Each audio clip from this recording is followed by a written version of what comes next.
Aici, atenție. Ia uitați-vă la el, ia uitați-vă la el. Balenă în apă! Așa la botezul! Bravo! Și nu să fac o poză, dar... 1-0!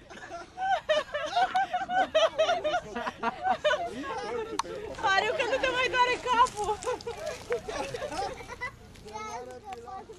Băi, este de la instabilitatea bărcii sau de la beția de aseară?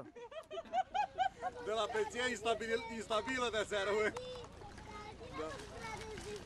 N-a fost. Vezi că ai pierdut o Au venit lingură. turiștii la fix. Răzvan, Băi, aia lingura de la bulion, nu? Aveți să te salveze! Joc, e totuși adâncă dacă vine asta așa aproape de mal, vezi? Da. Hai băieții, să-l lasă și Lasă șapca pe cap.